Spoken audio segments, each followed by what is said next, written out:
Assalamualaikum warahmatullahi wabarakatuh.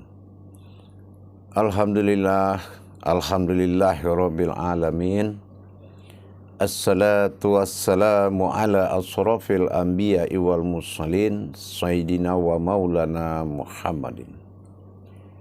Asyhadu an la ilaha illallahul malikul haqqul mubin wa asyhadu anna Muhammadan abduhu wa rasuluh syadikul wa'adal amin. Allahumma salli wa sallim wa barik wa karim ahla jannabil karim. Ihdinil ladzi khamalata min jamalika wa innahu min jalalika wa innallaha fil kitabika. Asyhadu an la ilaha illallah ya karim ya rahman ya rahim. Barakallah al-hajat wa munajat wa iradatan alal umati ya Allah. Allahumma salli ala sayyidina wa maulana Muhammad wa ala alihi sayyidina wa maulana Muhammad.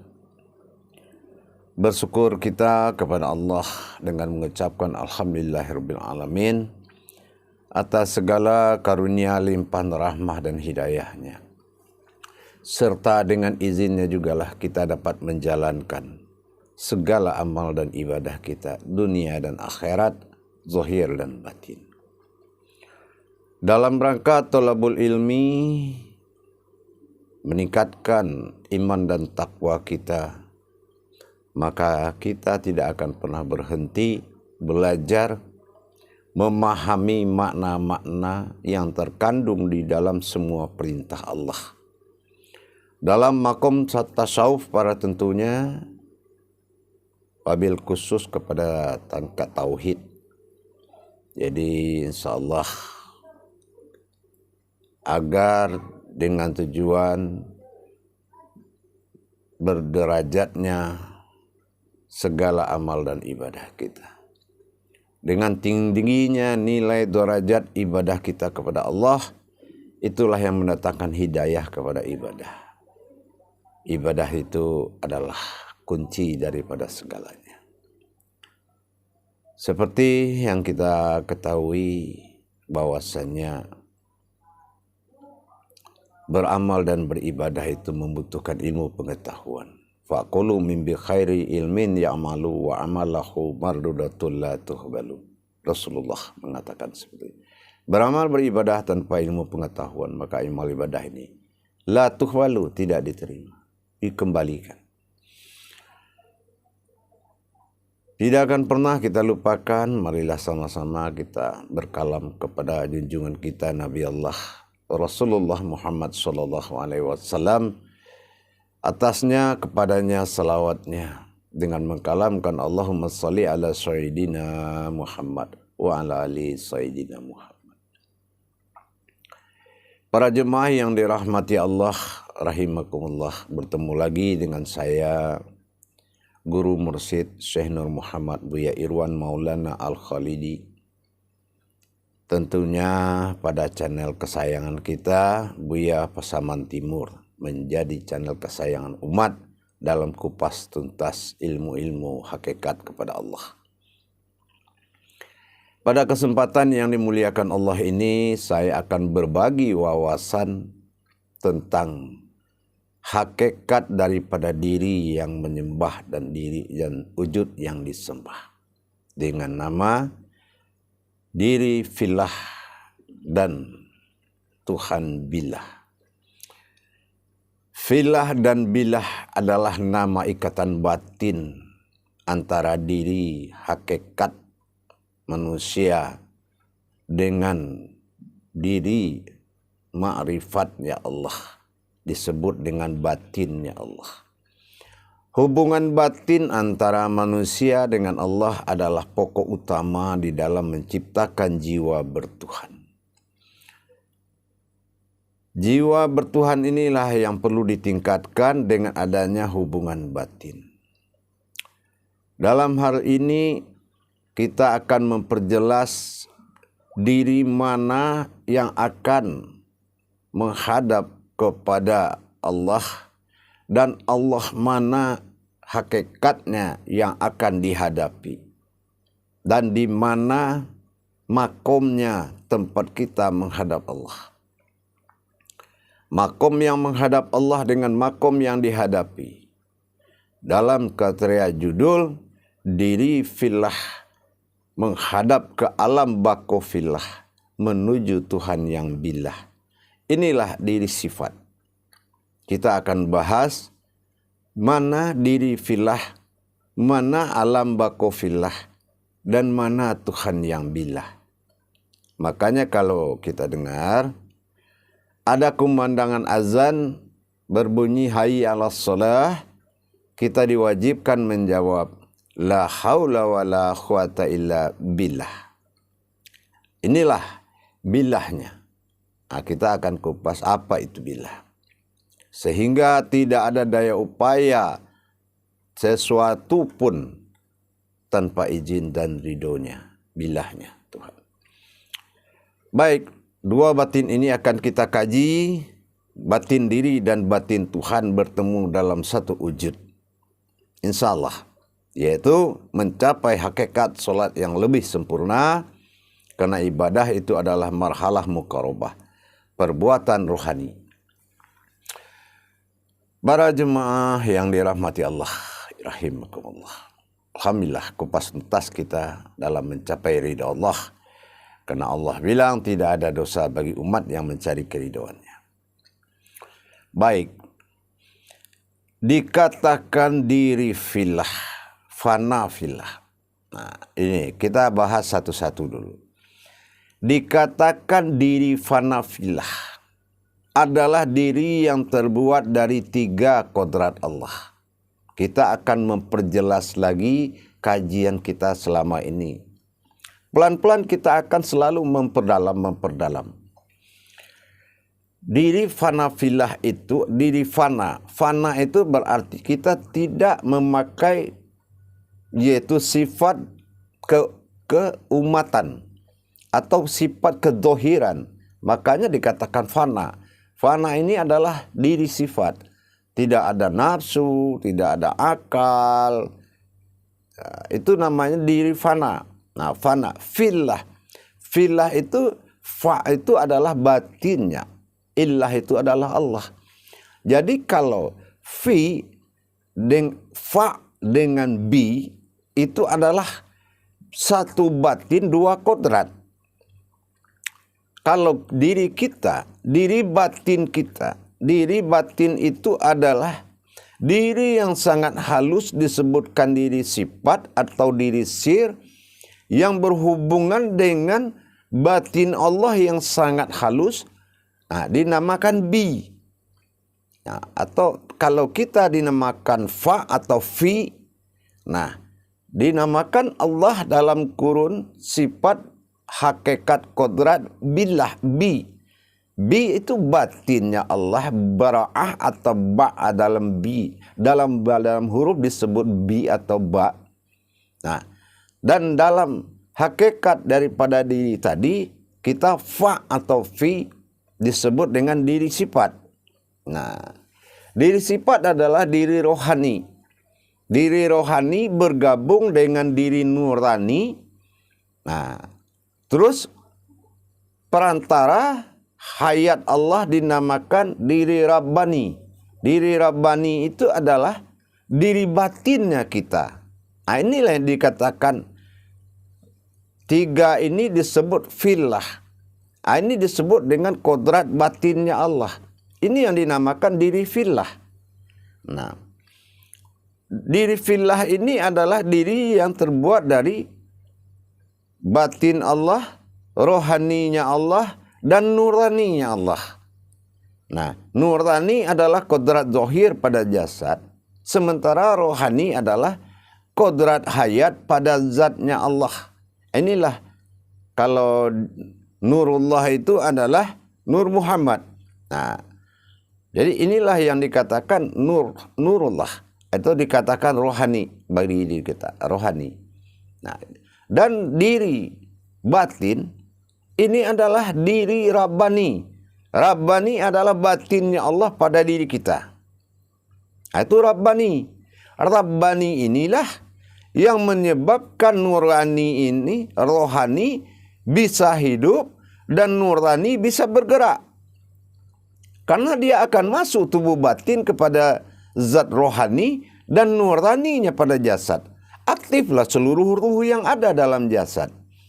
Nah itu makanya jasad mencari ruh, ruh mencari nur, nur mencari zat, zat mencari sir, sir luput dalam batin, batin wujud pada sukun, kosong. Nah jadi kalau kita tahu kajian diri tadi, mana diri yang hak bagi Allah, yang berkodrat iman, mana diri hak bagi Allah yang berkodrat batin, dan mana diri sifat bagi Allah yang berkodrat pada nur.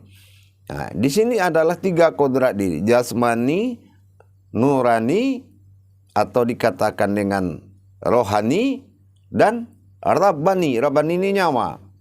Jadi kalau kita ada melihat jasad, itu pembungkus dari diri, bukan diri. Dan itu mewujud daripada 3 diri tadi. Ini yang dinamakan diri sifat atau diri fanafillah. Jadi yang kita ingat di saat kita naik sajadah itu adalah diri fanafillah. Nah, diri fanafillah ini kalau dalam ibadah karena dia terbuat dari himpunan Allah disebut dengan kalam Allahu Akbar. Allah adalah sifat batin bagi Allah, sifat zahir atau zat bagi Allah. Hu adalah sifat nafsiyah, sifat nyawa atau sifat batin. Dan akbar itu adalah sifat manawiyah. Manawiyah itu adalah 7 sifat Allah pada diri. Nah inilah bedanya para jemaah sekalian. Jadi kalau kita tahu kodrat-kodrat Allah, nah itulah yang harus dikaji pertama dulu. Kodrat itu adalah batin, iradat itu adalah rohani, ilmu itu nurani, pegangan jasad. Nah, alif lam mim ini di kurun waktu dalam bentuk batin dinamakan dengan bis. Nah, ba alif sin. Ba ini adalah diri batinnya kita. Nah, gitu. Sementara alif adalah diri sir. Nah, diri yang sir itu adalah diri sifat. Sementara sin itu adalah diri nurani. Nah, ini yang disebut dengan tubuh fanafillah. Tubuh fanafillah adalah nurani, rohani, rabbani. Nurnya Allah dalam kurun jasad, dalam kodrat jasad. Rohaninya Muhammad dalam kudrun adalah sifat zat bagi diri kita atau insan. Dan rabbani itu adalah nyawa. Jadi kalau hakikat Adam adalah nurani, hakikat Muhammad pada diri adalah rohani, dan hakikat Allah pada nyawa adalah batin disebut rabbani. Nah, diri yang 3 ini disebut Allahu Akbar. Makanya dia 3 huruf. Jadi kalau kita mendengar azan, kita harus menatap diri yang 3 itu dan menjawab dia. Nah, makanya kita diwajibkan menjawab azan. Allahu Akbar, Allahu Akbar. Nah, Allahu Akbar, Allah. Lihat yang 3 itu jawab. Karena yang dipanggil sama dia itu adalah 20 sifat tadi. Nah, itu yang dikatakan salbiyah, nafsiyah, manawiyah. Allahu Akbar. Bersifat Allah pada 20 sifat dia. Tapi kalau kaji sifat 20, itu tidak bakal menemui kodrat tadi. Ini kalau sifat 20 dalam masa kodrat. Ini ada perbedaan mengkaji sifat 20 dengan mendirikan 20 sifat Allah. Itu beda. Bersifat Allah pada 20 sifat, mengaji sifat 20 itu beda. Jadi para jemaah, itu yang dikatakan diri fanafillah. Nah, diri fanafillah ini dialah yang akan menjalankan segala tajali diri atau perjalanan diri kita kepada alam bakofilah. Apa yang dikatakan alam bakofilah? Alam bakofilah itu adalah alam kekal yang tidak ada binasanya. Alam nurani dikatakan jasad Adam adalah bersifat nur, ada alam nuraninya. Dikatakan sifat hakikat pada zatnya Allah adalah rohani, zat itu ada alamnya di dalam tu. Nah, sementara dihakikatkan batin atau Allah dalam nyawa kita, hakikat batin ada di dalam. Nah, di dalam 3 lapis tadi, nurani, rohani, rabbani atau batin, di situ 3 alam ini, 3 kodrat ini, itu yang dinamakan azali atau kolbi. Nah, makanya pulang kepada asal. Nah, disitulah kita mentiadakan jasmani ini nanti. Jasmani mana? Ibarat kita berkaca di cermin tadi. Yang ditiadakan adalah jasmani yang di luar cermin. Yang banyak tingkahnya, yang banyak nafsunya, yang banyak akalnya, yang banyak najisnya, hadasnya. Itu yang disingkirkan. Nah, menyingkirkan itu tidak boleh menyebut nama Allah. Nah, setelah dulu tersingkir, sampai batas telinga, baru diri menghadap bakofilah. Nah, nur menghadap nur, zat menghadap zat, rohani menghadap rohani, batin menghadap batin. Nah, nanti nyawa baru ketemu dengan batin sirnya Allah yang bilah itu. Nah, disitulah dia bercakap 2 batin tadi. Nah, gitu. Belajar kita bernafis isbat namanya. Dinafiskan yang batil, diisbatkan, diputuskan atau dipastikan kita masuk diri fanafilah menuju alam bakofilah itu sama. Karena nur menjadi alam, ada nurnya. Rohani menjadi alam, ada zatnya di dalam. Rabbani, batin menjadi alam, ada alam batinnya. Jadi yang 3 alam ketemu 3 alam. Nah, tetapi diri sifat yang halus yang di nyawa ini, dia akan masuk ke dalam alam bakofilah itu, menyusup bertemu di dalam alam sir rahasia antara bi ilah dengan fi ilah. Nah, inilah dua diri sifat tadi. Makanya begitu lenyap, seperti kalau kita kaji huruf bis itu, ba alif sin, lenyap alif ke dalam ba, ya, lenyap ba kepada titik. Nah, titik wujud kepada sukun. Nah, jadi kalau kita sudah paham seperti huruf ba itu, kalau alif itu masuk ke dalam batin ba, maka ba ini tertutup menjadi sukun, maka dia di dalam. Nah, seperti itu. Nah, dia di dalam inilah berubah menjadi wujud bernama ada. Makanya batin atau kolbi itu dikatakan hurufnya ya. Titiknya 2, ya itu. Nah, di sini kita buka rahasianya.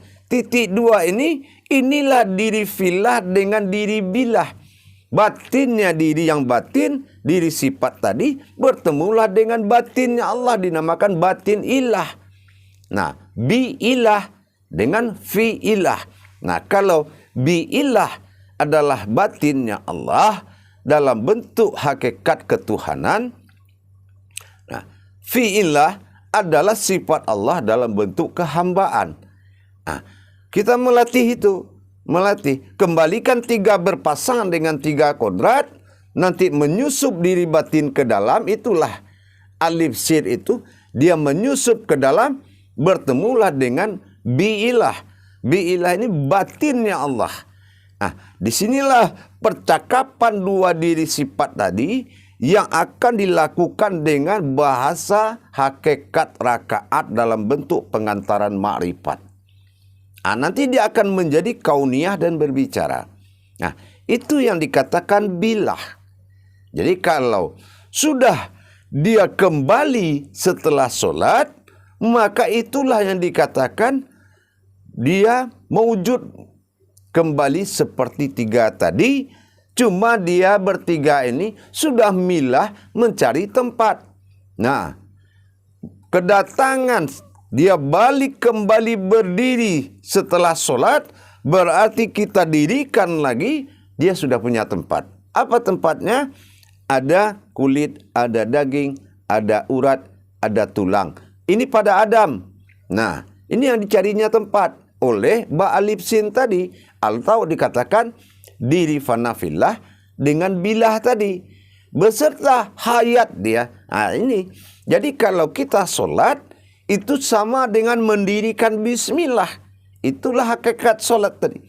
Nah, begitu dia sudah berdiri, selesai solat, dalam tahiyat akhir, baru dikatakan kepemilikan dia. Makanya dikatakan tumbadil dari duduk tahiyat akhir itu.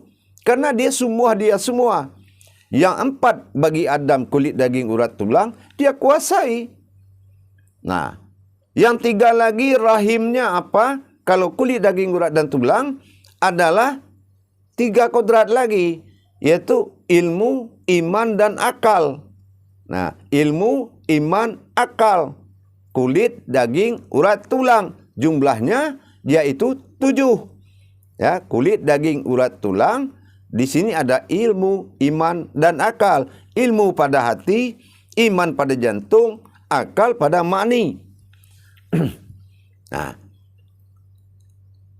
maka bertajali kepada Adam. Bagaimana dengan kepada rohani? Nah, kepada rohani juga begitu. 7 juga. Nah, hakikat daripada Muhammad. Apa hakikat tubuh Muhammad? Di, wadi, mani, manikam. 4 dia. Nah, baru masuk kepada 3 dia. Kolbi, markubah, dan ma'ni. Berarti 7 sifat hakikat Muhammad. Nah, bagaimana dengan hakikat batin nanti? Nah, itulah dia.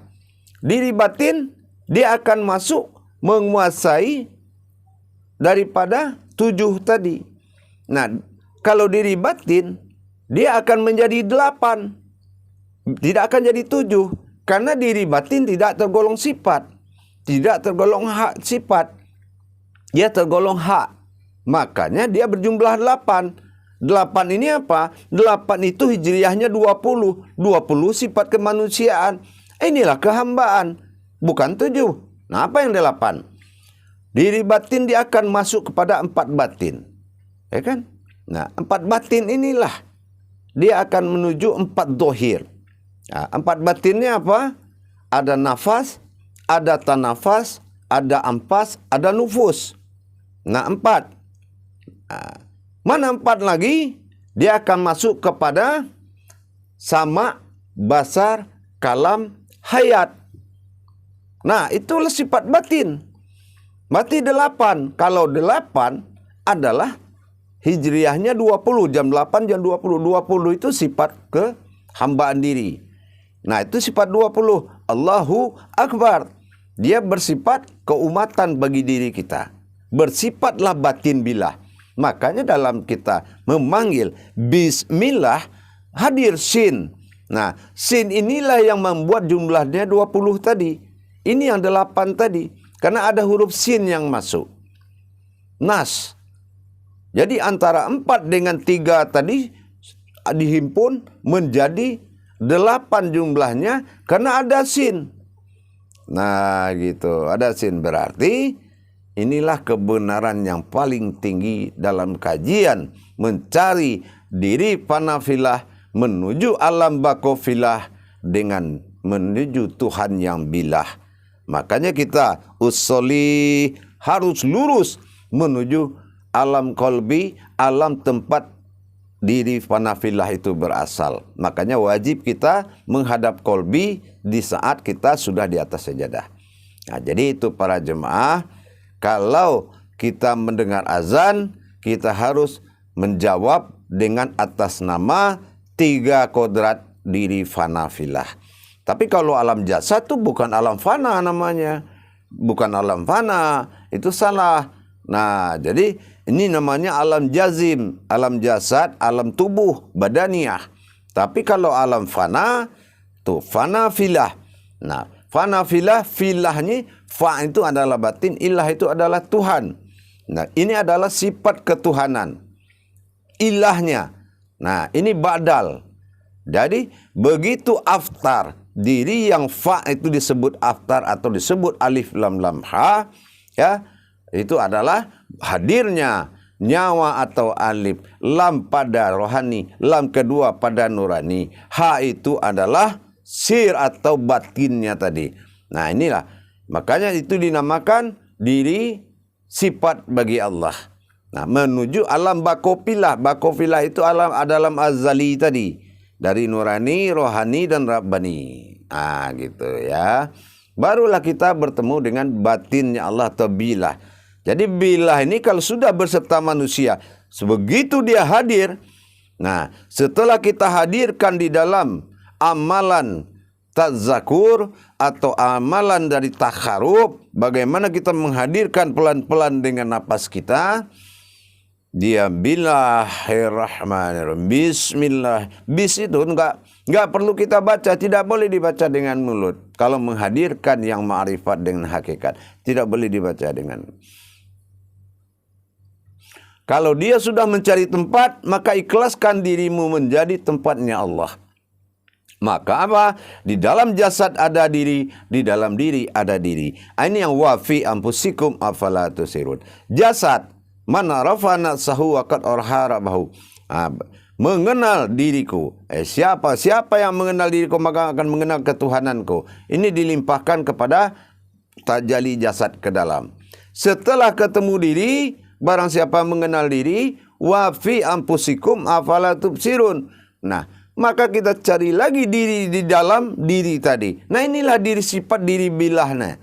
Diri bilah tadi. Diri halus.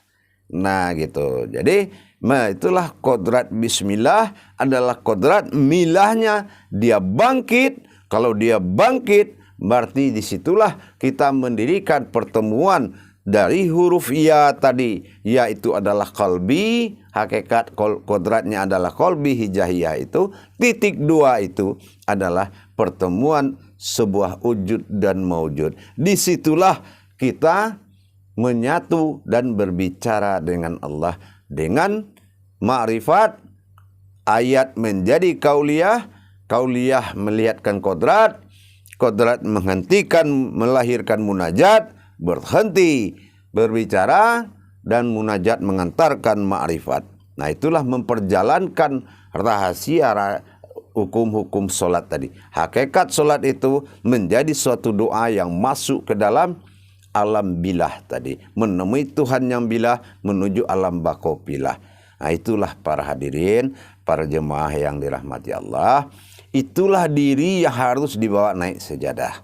Ya, makanya sebelum naik sajadah kita harus menyatakan ketuhanan pada diri kita. Ketuhanan Allah. Kodrat Allah, kodrat aku, kodrat Allah sendirinya. Iradat Allah, iradat aku, iradat Allah sendirinya. Ilmu Allah, ilmu aku, ilmu Allah sendirinya. Hayat Allah, hayat aku, hayat Allah sendirinya. Kalam Allah, kalam aku, kalam Allah sendirinya. Basar Allah, basar aku, basar Allah sendirinya. Sama Allah, sama aku, sama Allah sendirinya. Setelah sirna sifatku, berdirinya sifat Allah, sifat kekal bersamaku. Kalau sudah sifat Allah dinyatakan pada diri, maka Bismillahi Allahu Akbar atas ciri-ciri kita, ciri-ciri Allah pada jasad atas nama surat Al-Ikhlas. Bismillahi Allahu Akbar, langkahkan lagi kaki kiri berikutnya. Dalam kodrat kekuasaan Allah lah yang menjadi sebuah diri. Itulah surat An-Nas, Al-Malikin Nas Ilahin Nas. Kalau sudah memang kodrat Allah dan kodrat dia semata yang naik mencari dirinya semata, insya Allah berarti solat kita sudah mulai berderajat. Itulah pengajian kita pada waktu yang dimuliakan Allah ini tentang diri fanafillah menghadap alam bakofilah menuju Tuhan yang bilah. Jadi azan itu sekali lagi adalah melebur diri yang fana, diri umat menjadi diri hamba. Diri hamba itu menjadi diri sifat. Jadi azan itu adalah takbir syahadat dalam menyatakan, yaitu menetapkan sebuah diri yang umat menjadi diri hamba maujud menjadi diri sifat. Ini adalah peleburan diri. Azan itu memanggil diri yang hakikat. Ingat, tidak ada hak kita. Apabila Allah panggil nuraninya, Allah panggil rohaninya, Allah panggil rabbaninya, 3 kodrat menjadi satu kehidupan.